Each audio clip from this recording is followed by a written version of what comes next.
Eu falei pro pastor que eu não ia pregar hoje não, que era só conversar. Tem umas coisas que emanam no meu coração. E aí eu pensei em estar compartilhando, né? Porque andar com Deus é de fato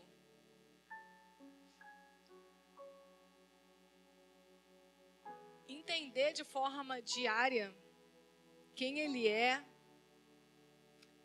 e sobre o que Ele está fazendo, né? A pastora Rose caminha com o pastor Humberto, são casados. E um sabe da vida do outro, sim ou não? Sabe. A pastora Rose conhece o jeito do pastor Humberto quando ele chega, né?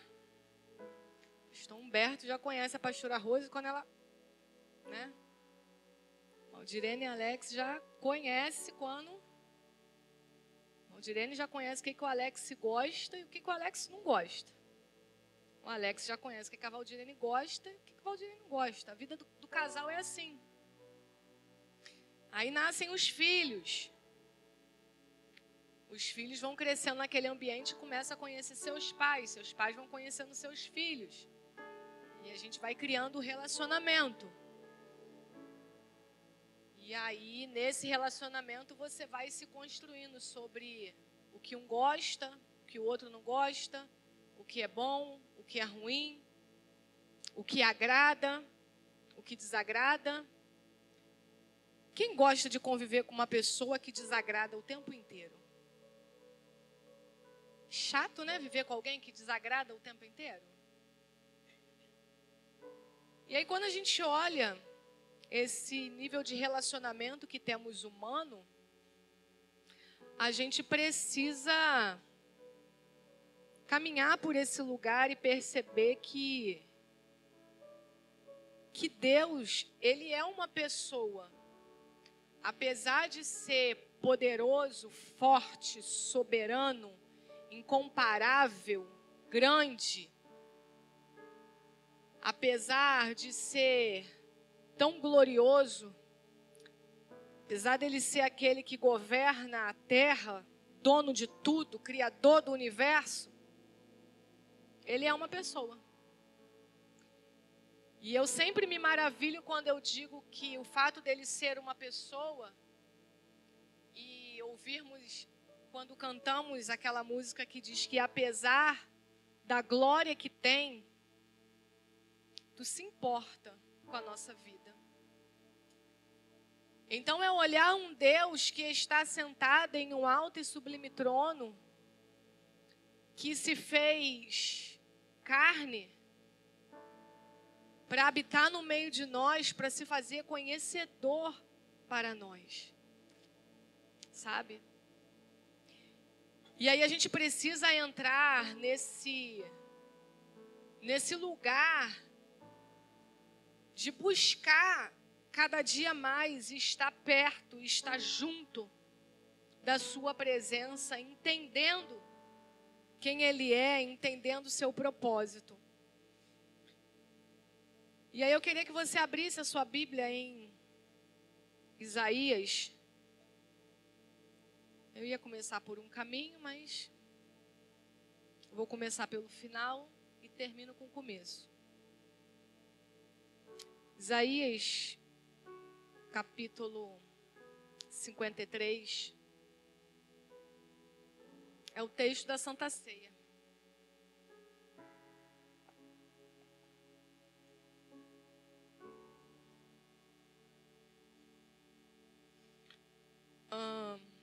Isaías 53, se você achou, diga eu achei.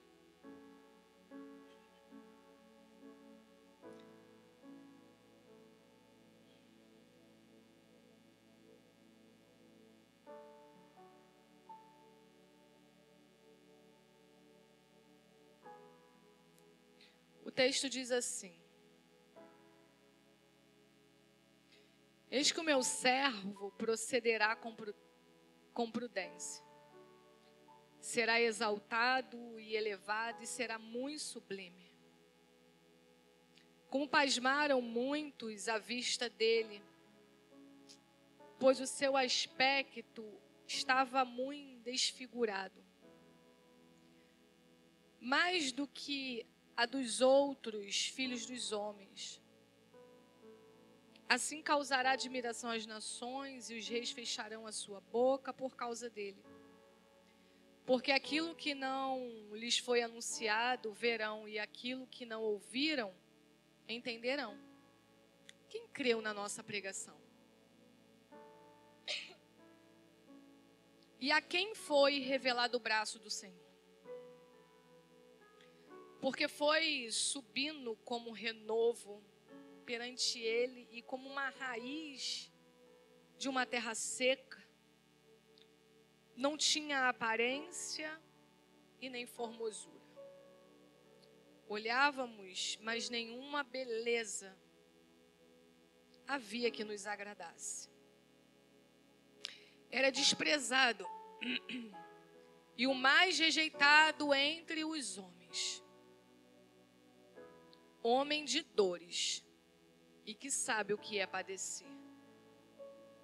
E como um de quem os homens escondem o rosto, era desprezado e dele não fizemos caso. Até aqui.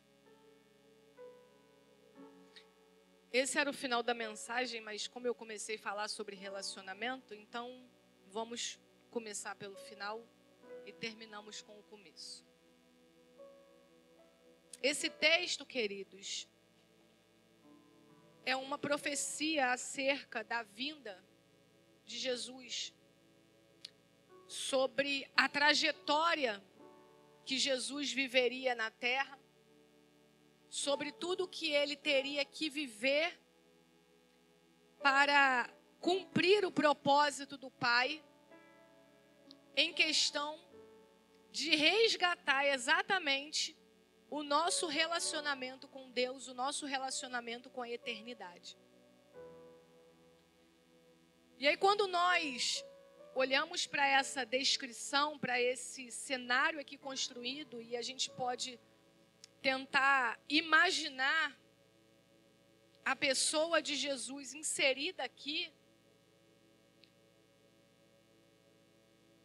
olhar para ele era olhar para alguém que não tinha uma aparência desejável, como todos os reis que já haviam passado por Israel. Como todos os reis que tinham aparência e formosura nas nações.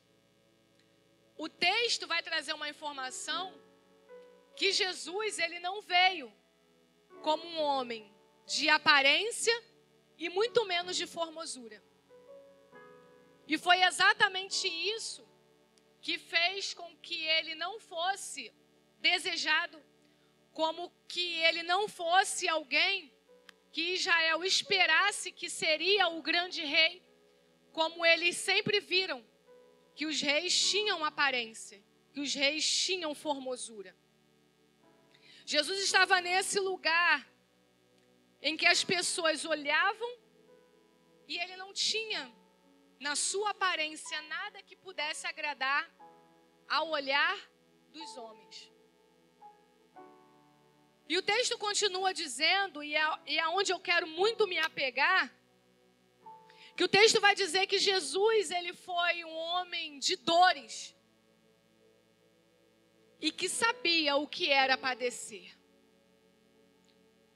Então, quando a gente olha para esse contexto, a gente precisa avaliar e olhar para a nossa vida quando nós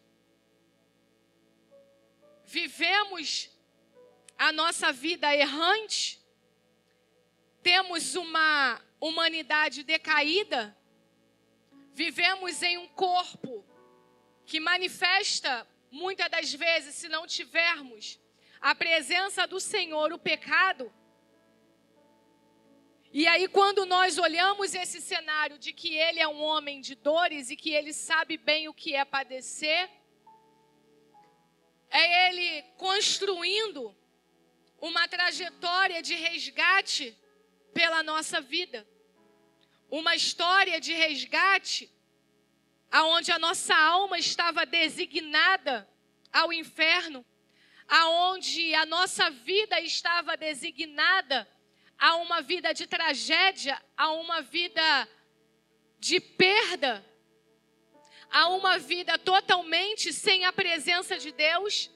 E aí Jesus, ele vem para esse lugar, para cumprir esse propósito. E aí o texto vai nos informar que ele é um homem de dores. E eu tenho ficado nesse lugar e pensando que Jesus, ele veio para curar, ele veio para libertar, ele veio ministrar o reino sobre a nossa vida, mas ele veio sofrer para resgatar a nossa vida. A trajetória de Jesus, quando nós olhamos, é uma trajetória de sofrimento. E nós percebemos que desde o início da sua vida, foi uma vida de sofrimento.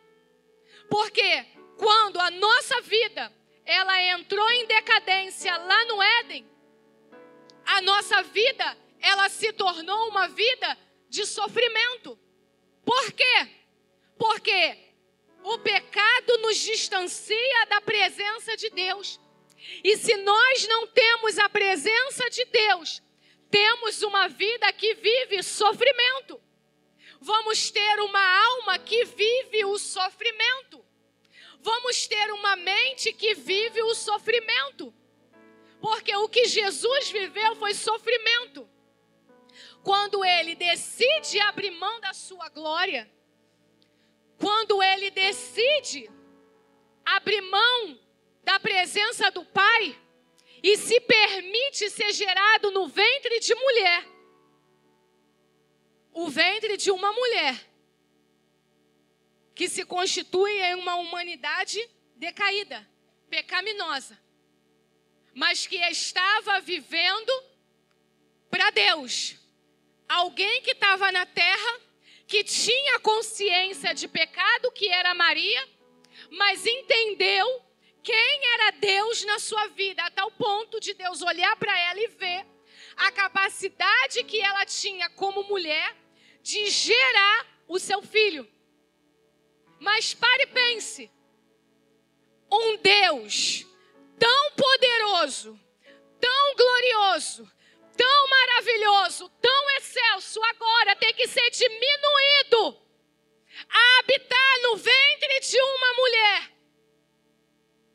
a viver o sofrimento de uma vida na terra. Então Jesus, ele se permite viver o sofrimento para viver o propósito.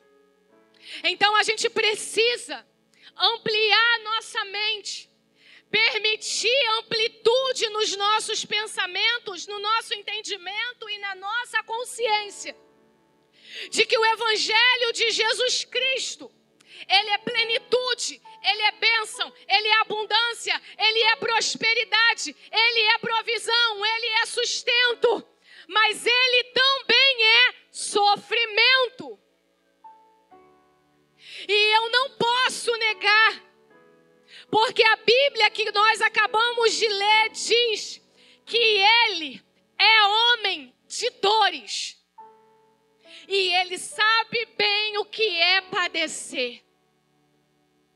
Então ele se permite agora ser diminuído em um embrião. Ele se permite ser diminuído em ser um feto. Ele se permite ser diminuído a viver toda a sua infância, viver a adolescência, viver a juventude, suportar a distância da eternidade, suportar a distância do céu, suportar a distância de ter os seus anjos cantando para Ele, para viver na terra, para nos ensinar que há na nossa vida a possibilidade de reconciliação com o nosso Pai. E eu tenho pensado sobre isso, que Ele é um homem de dores. E Ele sabe o que é padecer. E eu tenho pensado em quanto Ele teve que abrir mão. E a gente canta aqui. Ele abriu mão de sua glória.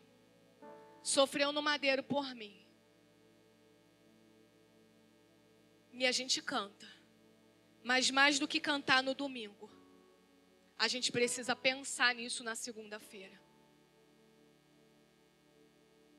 A gente precisa aprender a pensar na terça-feira o quanto que Ele fez enquanto andou na terra para nos resgatar. Ele é um homem de dores e Ele sabe o que é padecer. O sofrimento, a dor, é o molde de Deus em nós. O sofrimento e a dor é o molde de Deus em nós para nos levar para a eternidade. Eu gosto muito do texto quando Salomão ele escreve e ele diz assim: é melhor estar na casa do luto, aonde há reflexão, do que em uma casa de festa, aonde há apenas uma celebração.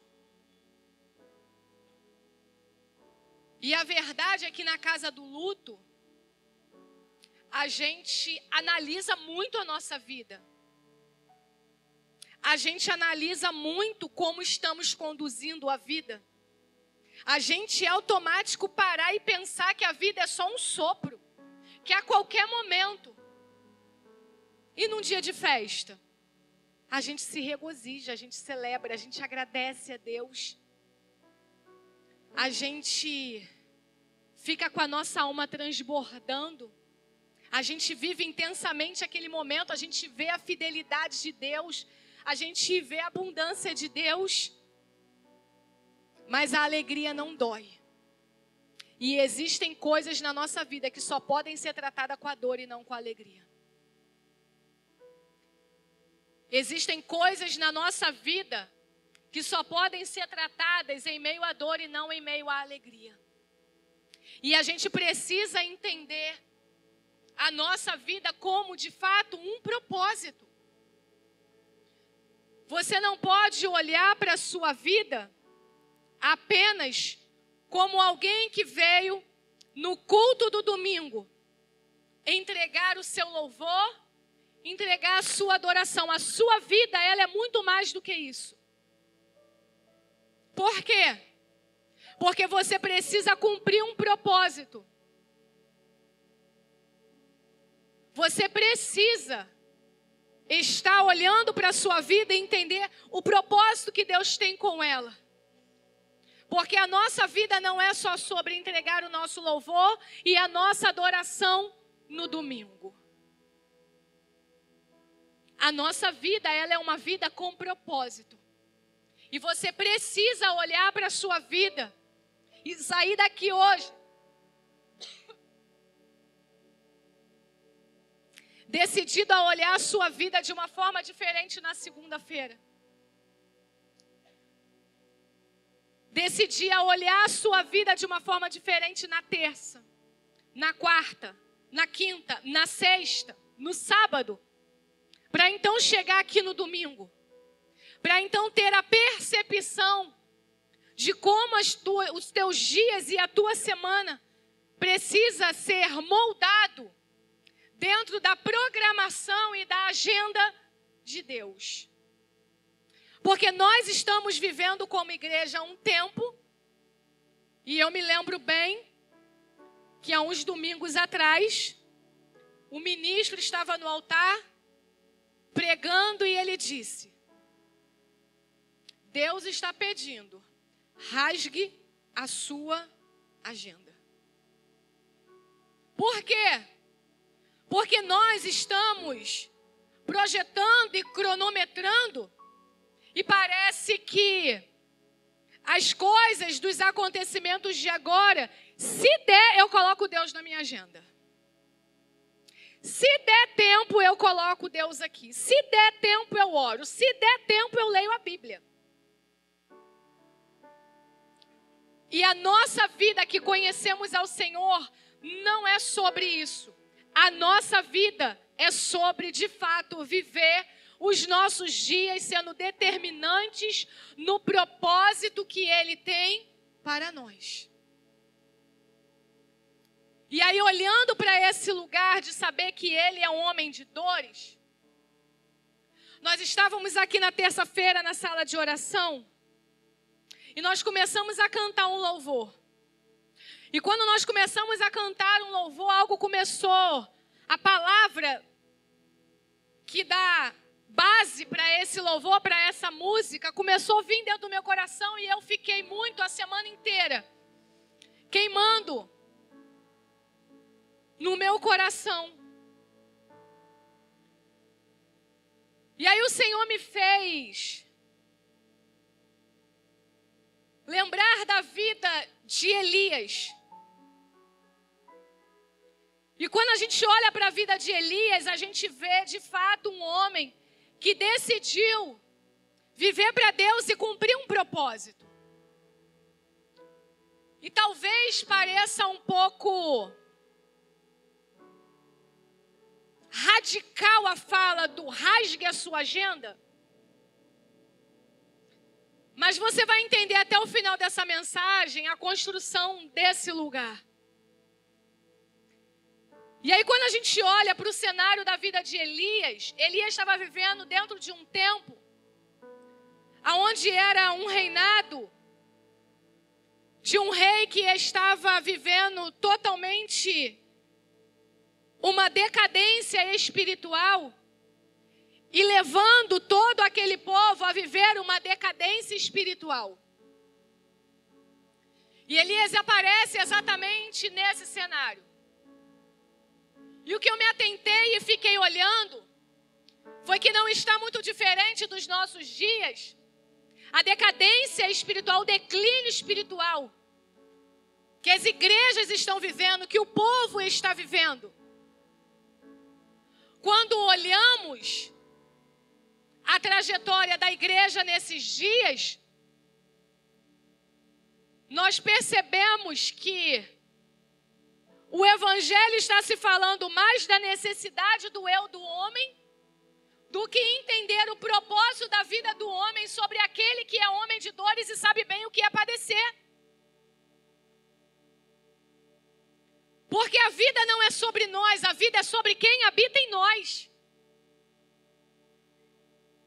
E nós precisamos atentar para isso nessa noite e construir esse lugar de consciência que a vida não é sobre nós, a vida é sobre aquele que habita em nós.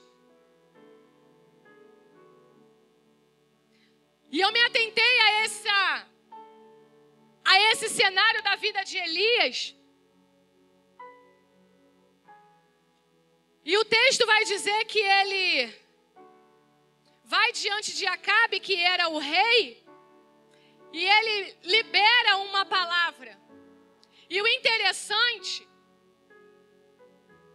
e talvez você já tenha ouvido isso, ele olha para aquele rei e ele diz: olha, assim como vive o Senhor Deus de Israel, perante cuja face eu estou, nem orvalho nem chuva haverá nesses anos, segundo a minha palavra. E eu fiquei parada aqui. E eu fiquei imaginando agora o profeta diante de um rei. Um rei que estava vivendo uma decadência espiritual, que tinha abandonado os preceitos do Senhor, que tinha se casado com uma mulher idólatra. E agora existe um profeta diante de alguém que é uma autoridade, diante de alguém que tem poder. Mas ele olha para esse rei e ele não teme, mas ele tem coragem, Filipe. E ele tem ousadia porque ele sabe que aquilo que aquele homem está fazendo está cheirando mal nas narinas do Senhor. Ele reconhece que aquilo que aquele rei está fazendo com aquele povo está cheirando mal diante de Deus, que o Senhor não estava se agradando. Aí entra uma questão aqui e eu me maravilho. Porque quando existe um homem na terra, cheio da presença de Deus, que decide defender a causa, Deus assina embaixo da sua palavra. E eu fiquei pensando e olhando para esse lugar, aonde existe um homem que decidiu pegar a causa do nome do Senhor, entrar em confronto com um rei e dizer: não vai haver chuva. Falo isso diante da presença de Deus. Não haverá chuva nestes anos. E ele termina a frase dizendo: segundo a minha palavra. O que ele está aqui, ele está declarando uma palavra para um rei e ele está declarando uma palavra para o céu. Ele está declarando uma palavra para o rei dizendo: não vai haver, diante da presença do Senhor. Mas é segundo a minha palavra. Sabe o que ele estava dizendo? Eu estou incomodado com a condição que você está vivendo. Eu estou incomodado em ver que você não está vivendo conforme a vontade de Deus. E aí Deus do céu está lá olhando: eu tenho um homem que carrega a minha presença a tal ponto de se utilizar da autoridade que dei a ele como profeta. Então eu vou assinar embaixo: não vai ter chuva.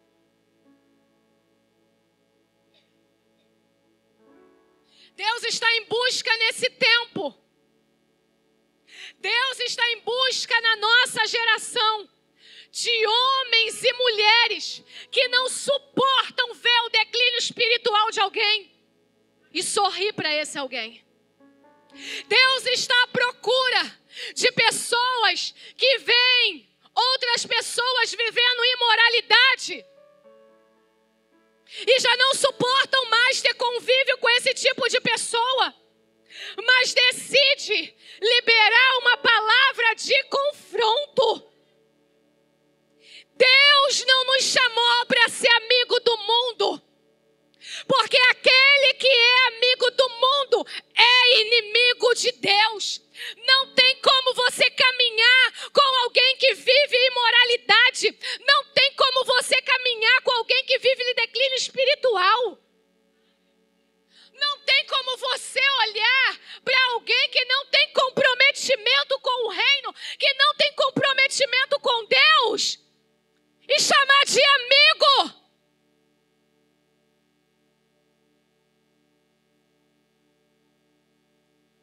Deus está à procura de homens e mulheres, de profetas nessa geração, que se levantem para confrontar o declínio espiritual, para confrontar a imoralidade, para confrontar a idolatria. E de verdade, irmãos, confrontar não é uma tarefa fácil. É fácil, Alex, confrontar? É fácil, Ingrid? É fácil, Cristiano, confrontar? Mas o que a gente está vendo aqui é um homem que a palavra vai dizer que é sujeito às mesmas paixões que eu e você.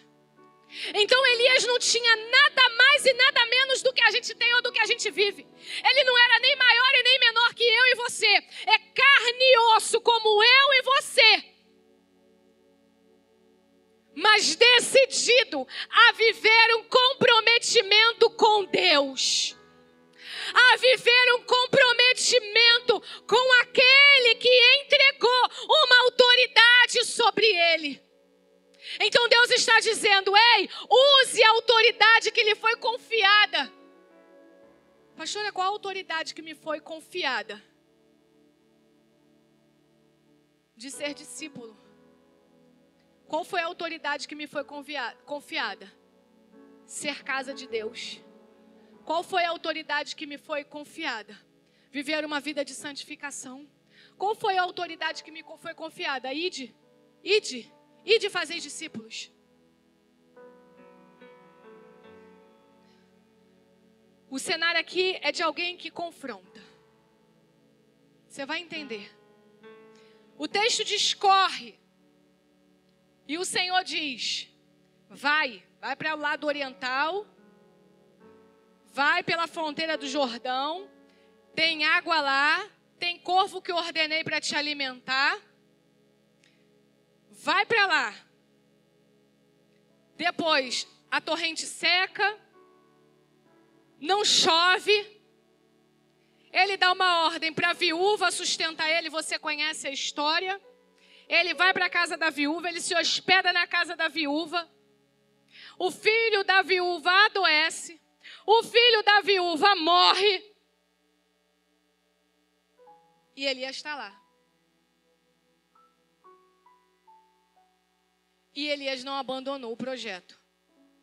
E Elias não abandonou a causa. E Elias não abandonou o comprometimento. E Elias não abandonou a responsabilidade. E Elias não abandonou o Senhor. Ele estava lá firme. Ele confronta um rei. Ele sai da presença daquele rei. Deus manda ele ir para além da fronteira para ficar distante. Ele chega numa casa de uma mulher que vai, pela palavra de Deus, sustentar ele, mas chega lá. A mentalidade que a mulher tem é de morte, porque o que ela tem é pouco para sustentar, mas ele ainda se hospeda. O Senhor faz milagre. O Senhor opera milagre através da vida dele. E ele está hospedado lá dentro. O filho fica doente. O filho morre. E é interessante que a palavra que a viúva vai usar para ele é: veio aqui suscitar a minha iniquidade? E aí eu fiquei parada aqui. E eu me maravilhei como Deus tem suas formas de tratar pessoas. Porque a gente se apega apenas que só tinha um pouquinho de farinha e um pouquinho de azeite. Mas a casa dela estava vivendo iniquidade. Ela estava errada diante de Deus. Ela estava distante de Deus. Então Deus envia o profeta para a casa dessa viúva para restaurar a casa dela. Mas ele chega com uma palavra de tratamento. Primeiro ele chega com uma palavra de abundância. Primeiro ele chega com uma palavra de prosperidade. Ele alcança o coração dela para depois tratar. Mas por quê? Porque ele precisava ser sustentado. Porque o que Deus faz com a farinha e com o azeite não é sobre a casa da viúva, é sobre um profeta. E eu me maravilhei aqui nesse lugar porque parece que o que está acontecendo ali, e eu já preguei isso aqui N vezes, que ele foi lá, missionária Ana Paula, por causa da viúva. Sim, mas primeiro foi sobre a sustentabilidade da própria vida. Ele olha e ela diz: veio suscitar a minha iniquidade? Ela já entendeu. Ela entrega o filho para ele. Ele ora. O Senhor devolve a vida. Porque todo aquele que entende o confronto e se arrepende e se redime, Deus tem resposta de restauração. Então entenda uma coisa para a sua vida. Você precisa ter na sua boca, você precisa ter na sua vida o entendimento e a consciência de perceber aonde a sua vida precisa ser organizada ou aonde você precisa ser usado para organizar a vida de alguém. O texto discorre, a vida caminha. Porque parece que foi uma coisa atrás da outra. Aconteceu uma coisa num dia, aconteceu no outro, 3 dias e está tudo bem. Não. 3 anos se passaram. E Elias está hospedado na casa da viúva. E a terra está seca. E os animais estão morrendo. E as pessoas começaram a viver crise. E cada dia que passa, o declínio espiritual piora. Cada dia que passa, Baal está sendo mais enaltecido. Cada dia que passa, a idolatria aumenta. E ninguém se volta ao Senhor. Mas Elias está lá, vivendo o sofrimento do propósito. Ele vive a provisão, mas vive o sofrimento. Ele tem casa e está hospedado, mas ele está vivendo o sofrimento. Tá boa a mensagem não, né, gente? Tá boa? Tá boa não, né? Aleluia. Não tem problema não, vou entregar assim mesmo. Tranquilo, né, Felipe? Tranquilo.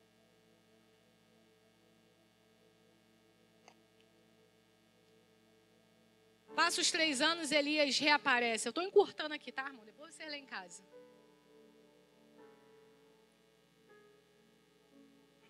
Vou encurtar muito, porque é 8h20 já.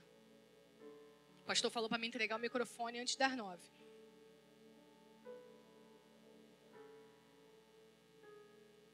Elias reaparece. Depois de 3 anos, a terra está seca, os animais estão morrendo. E ele diz para um outro profeta, vai lá e diz para Acabe que eu estou aqui, que eu quero falar com ele. Você está louco?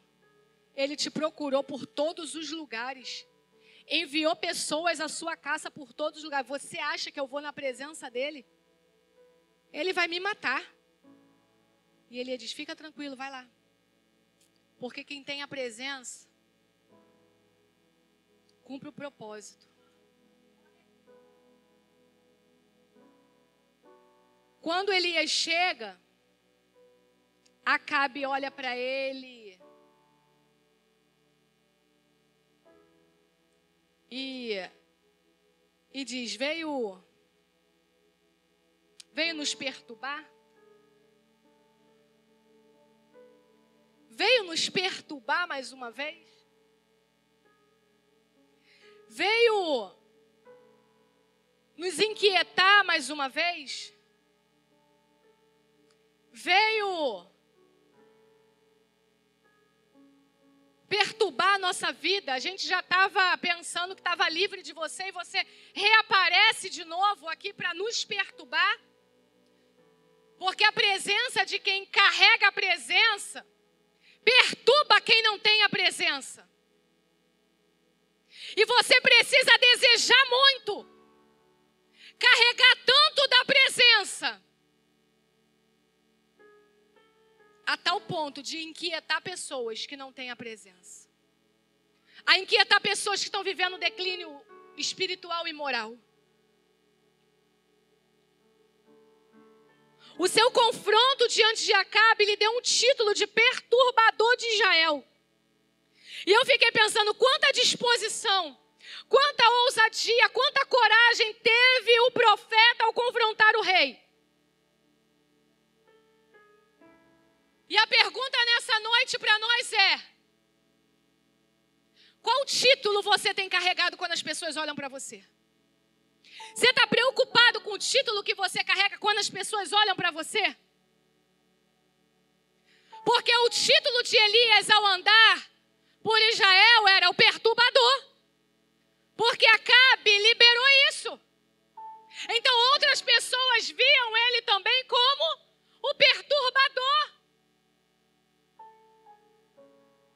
E a gente precisa, irmãos, aprender que quem carrega a presença de Deus não é bem-vindo em alguns lugares. E a questão é, está disposto a viver isso pelo amor que você tem ao teu Senhor?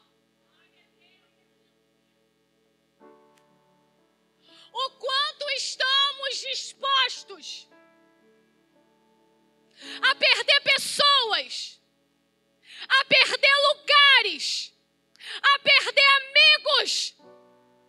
simplesmente pelo fato de carregar o comprometimento com a presença do Senhor.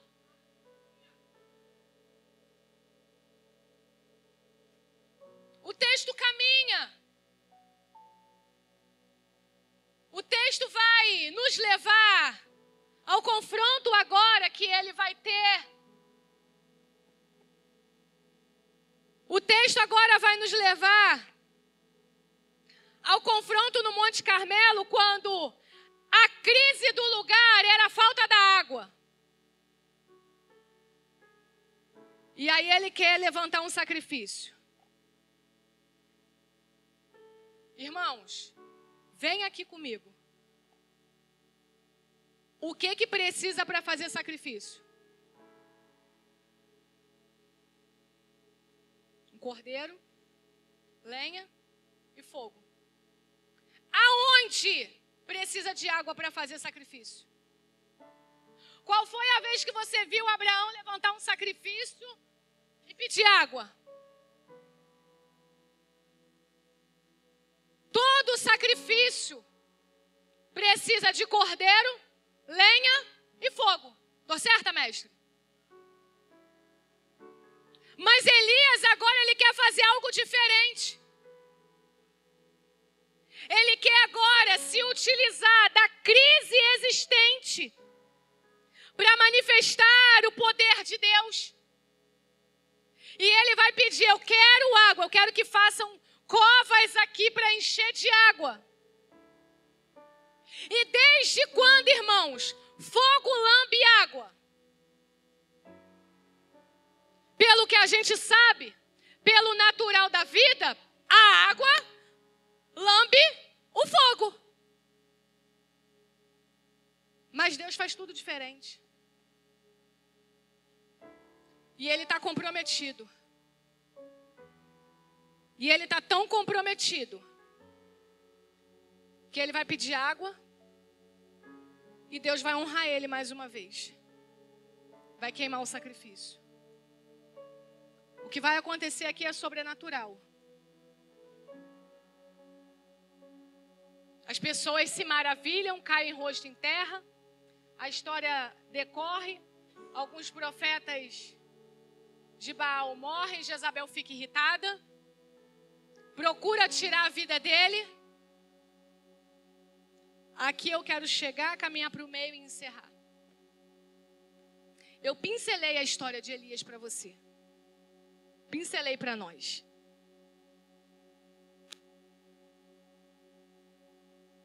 Para e analisa o desgaste mental, emocional e físico que Elias viveu nesse trajeto de 3 anos.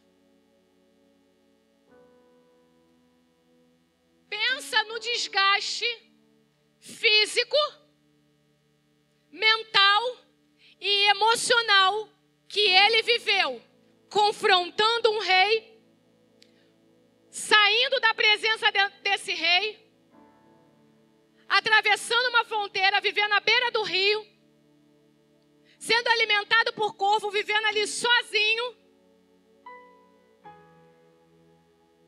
Aí vai para a casa de uma viúva, se hospeda, quem gosta, irmão, casa dos outros é bom só para ir ficar 3 dias, no máximo 1 semana, e depois você quer a tua casa, quer o teu banheiro, quer as tuas coisas, e ele ficou lá. Agora, quando Deus dá ordem de volta, ele vai se apresentar para um homem que estava procurando matar a vida dele. O que será que estava aqui dentro? Porque quando a gente lê, parece tudo muito fácil. Mas quando a gente se permite ir para esse lugar, de olhar, é como nós estamos aqui. E querendo ou não, eu não sei porquê. Não sei porquê. Mas Mas existem pessoas que têm medo de falar comigo. Tem pessoas que têm vergonha de chegar perto de mim.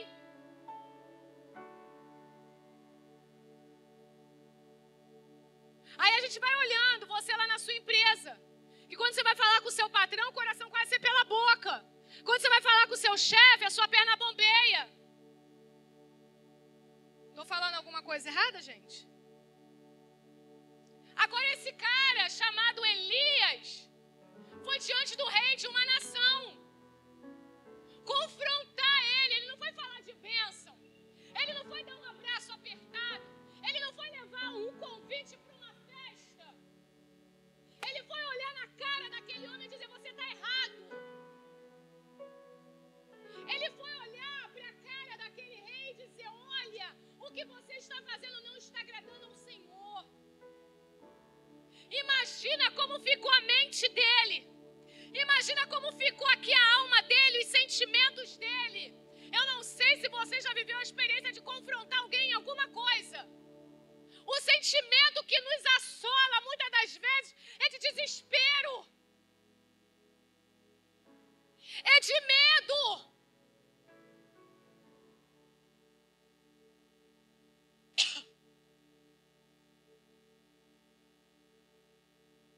E ele está lá vivendo todo esse desgaste. O texto vai dizer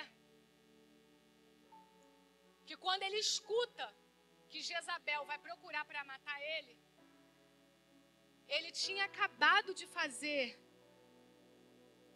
fogo do céu descer, lamber. Mas a alma dele teme. E ele vai caminho do deserto. O texto vai dizer que ele deixa o seu moço e quer ir sozinho.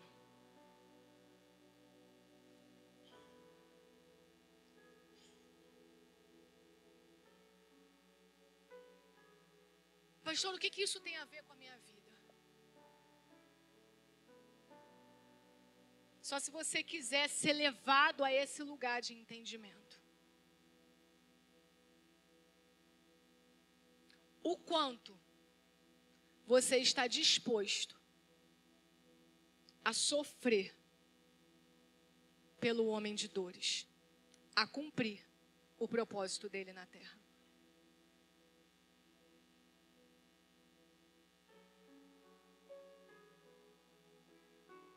E depois de algum tempo,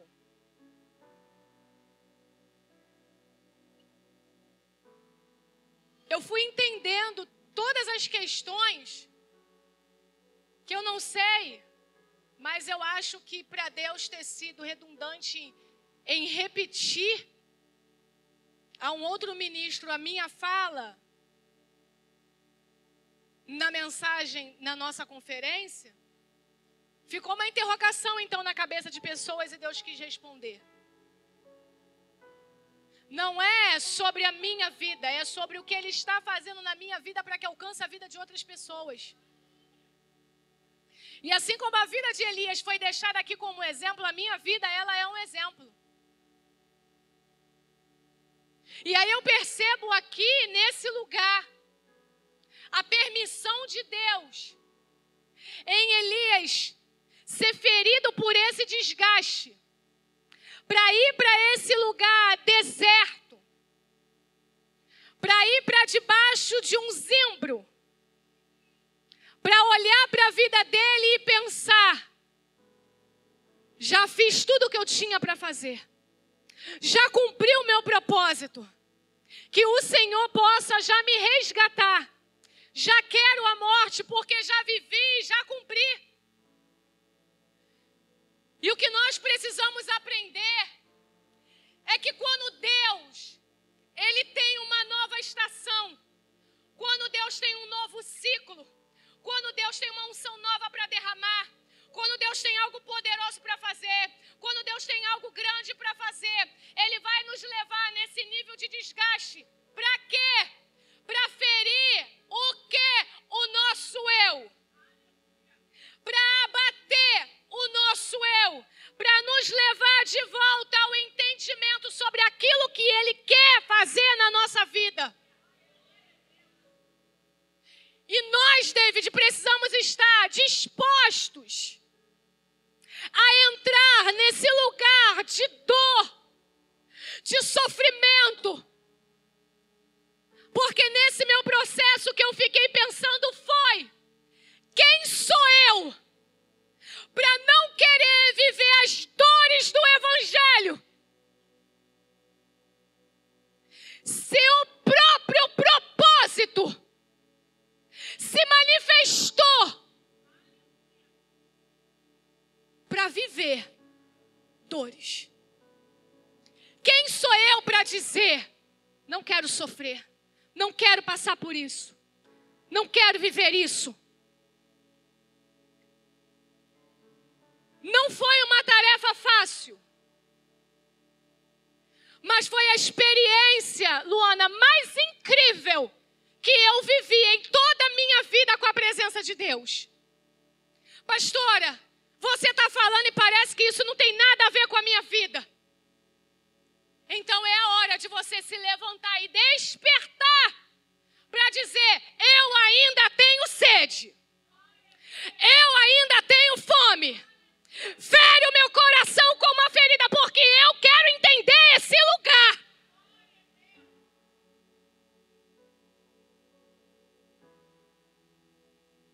Porque o que o Elias está sofrendo aqui agora é desgaste, Douglas, mental, emocional, espiritual, ausência de pessoas, ausência de amigos, ausência de companheiro, porque ele preferiu deixar, porque agora era ele com Deus. Era ele com Deus, Luciene. Era ele e Deus. O texto vai dizer que ele vem ser servido e a comida que ele come sustenta ele por 40 dias. Porque o que acontece aqui com Elias não é um homem que perdeu a fé.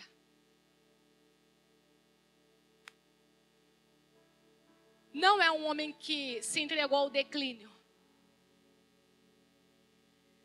Era só um homem cansado, precisando deixar o seu eu morrer para receber uma nova unção.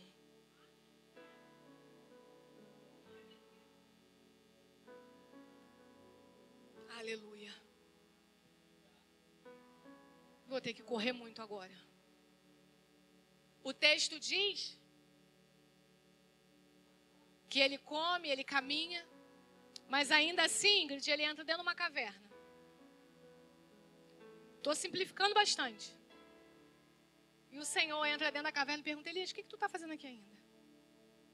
Por que você está aqui? Só que é o processo. E quem é que está disposto a viver o processo? O texto vai dizer que ele recebe uma palavra, pastora Rose. E ele diz: sai daqui agora.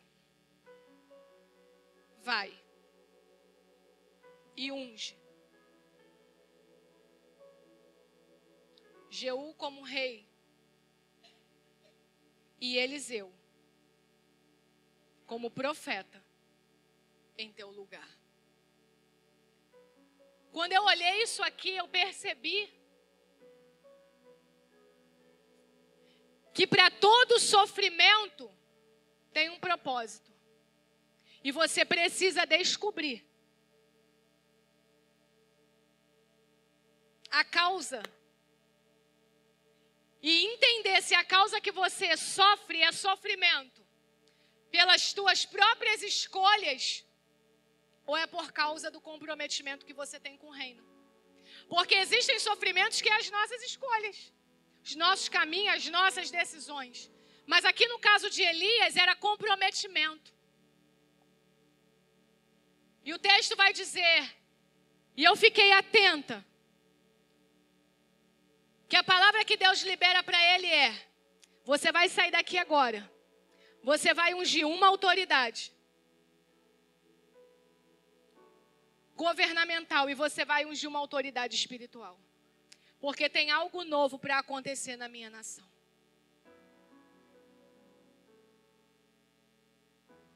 E ele sai. E o texto vai dizer, e é enfático em dizer, que ele vai à procura de Eliseu.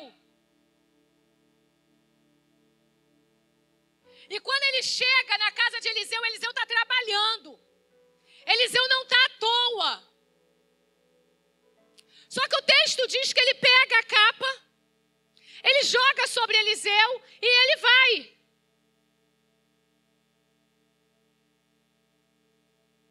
Eliseu procura e diz: só vou me despedir dos meus pais e já volto para te seguir. A capa era o símbolo da autoridade que diferenciava Eliseu na terra. Mas também era símbolo de proteção. E culturalmente, acontecia de um pai, quando queria proteger o seu filho ou dar autoridade para o seu filho, ele liberava uma capa. Então, automaticamente, quando isso acontece, Eliseu entende o que Elias está fazendo. Paro aqui para abrir, para a gente compreender.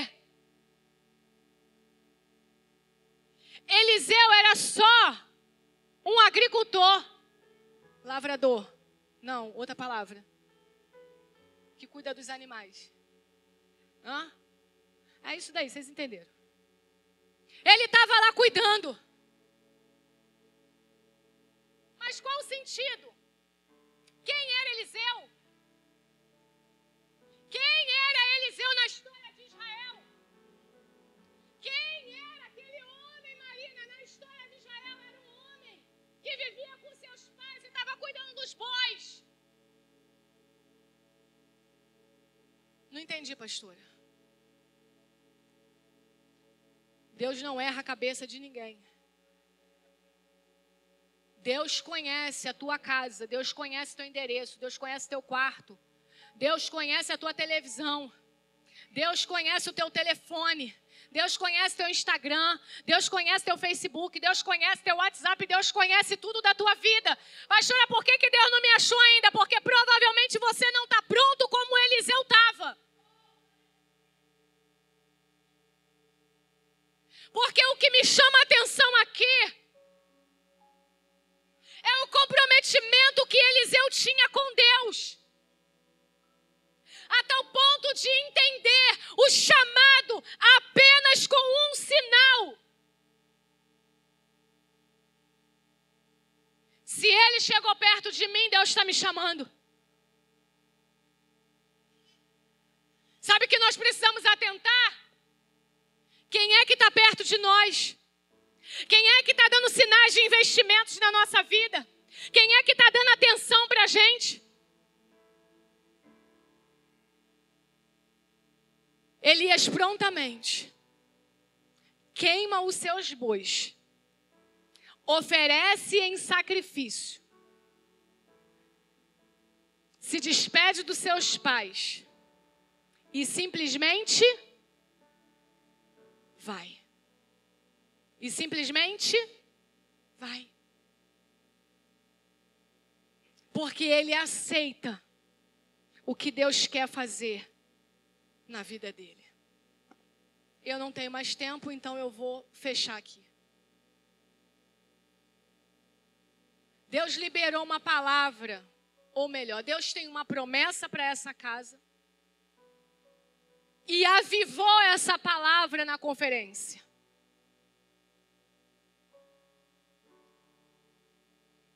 Essa casa ainda está escondida.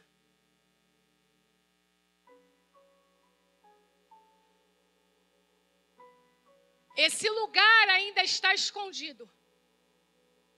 E Deus está precisando de pessoas que se coloquem nesse lugar de entender, porque foi o que Deus disse aqui no altar, avivou aqui no altar. a sua autoridade sobre o município de Nova Iguaçu, a sua autoridade sobre os municípios que estão ao nosso redor.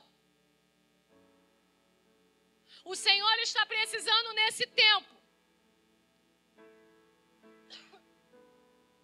de apóstolos com visão aberta para levantar as mãos, fincar os pés e declarar o propósito do Senhor sobre esse município. Porque a palavra que o Senhor dá para Elias é autoridade de governo e autoridade espiritual. Então nós temos isso dentro dessa casa e precisamos estar submetidos a esse lugar.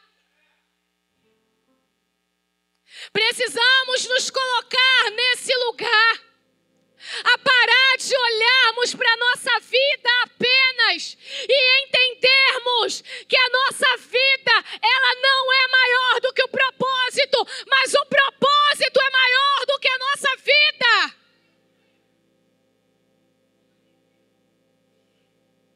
Não é sobre acordar às 6 da manhã e trabalhar. Não é sobre receber o teu salário no final do mês e pagar suas contas. Não é apenas sobre vir no domingo e levantar a mão e dizer: entreguei o meu louvor e a minha adoração.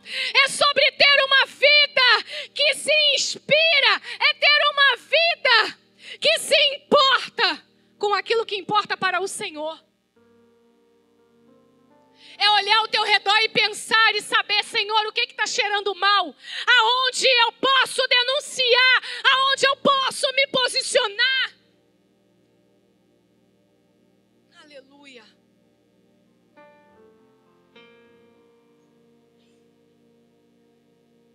Como eu posso me posicionar?